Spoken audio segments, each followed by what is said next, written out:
চিকিৎসার জন্য ভারতে গিয়ে নিখোঁজ হয়েছেন ঝিনাইদহ ৪ আসনের আওয়ামী লীগের দলীয় সংসদ সদস্য আনোয়ারুল আজিম আনার। গত কয়েকদিন ধরে তার সঙ্গে যোগাযোগের চেষ্টা করে ব্যর্থ হয়ে উদ্বেগ উৎকণ্ঠায় পড়েছেন পরিবারের সদস্যরা। তার খোঁজ পেতে আনারের মেয়ে মুনতারিন ফেরদৌস ডরিন রবিবার বিকেলে রাজধানীর মিন্টো রোডে অবস্থিত ডিবি কার্যালয়ে যান। আনোয়ারুল আজিম নিখোঁজের ঘটনায় ডিবিকে অবহিত করতে এসেছিলেন বলে জানান তার মেয়ে মুনতারিন ফেরদৌস।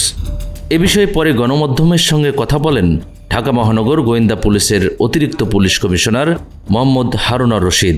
এমপি মহোদয়ের কন্যা সে আমাদের কাছে আসছে যে তার বাবাকে সে টেলিফোনে খুঁজে পাচ্ছে না, সে আসছে। তো আসার পরে আমরা এখনও আবার আমাদের যে এডিসি শাহেদুর সহ আমরা এসটিএফ পুলিশ বা থানার ওসি তারপর ডিসি সবার সাথে আমরা কথা বললাম, তারাও অনেক কাজ করছে। আনোয়ারুল আজিম আনারের সন্ধানে গত শনিবার ভারতে গেছেন তার ভাতিজা সাইমন সহ আরও ৩ জন, কিন্তু আজ রবিবার পর্যন্ত তারা কোনো খোঁজ পাননি। তাকে খুঁজে বের করতে ভারতীয় কর্তৃপক্ষ কাজ করছে বলে জানা গেছে। এমপির ব্যক্তিগত সহকারী আব্দুর রউফ বলেন, 12 তারিখে উনি ইন্ডিয়ার উদ্দেশ্যে রওনা দিয়েছিলেন গেটে বোর্ডার থেকে। জি 12-13 তারিখ পর্যন্ত আমাদের সাথে কমিউনিকেশন ছিল। জি 14-15 তারিখে কোনো কমিউনিকেশন নাই।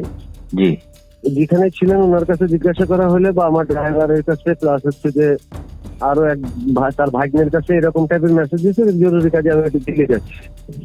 জি 16 তারিখে আমার হচ্ছে যে ওভার ফোনে মিস কল দিচ্ছে আর কি।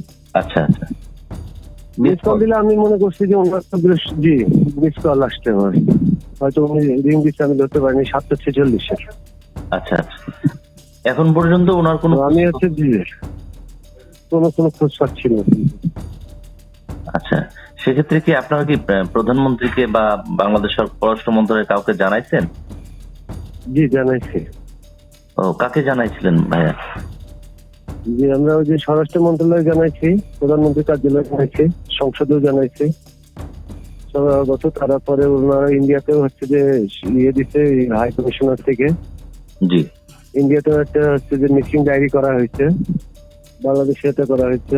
এ বিষয়ে দেশের প্রথম সারির দৈনিক আমাদের সময়ের সঙ্গে কথা বলেছেন ভারতের কলকাতার বাংলাদেশ ডেপুটি হাইকমিশনের ফার্স্ট সেক্রেটারি রঞ্জন সেন।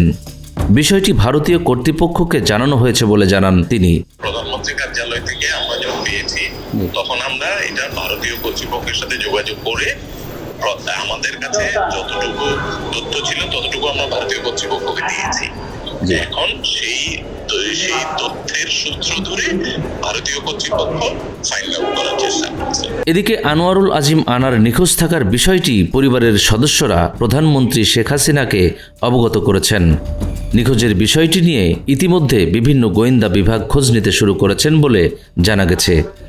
আনোয়ারুল আজিম আনার ঝিনাইদহ ৪ আসনের সরকার দলীয় সংসদ সদস্য। তিনি 2014, 2018 ও 2024 সালে টানা 3 বার আওয়ামী লীগ থেকে সংসদ সদস্য নির্বাচিত হন।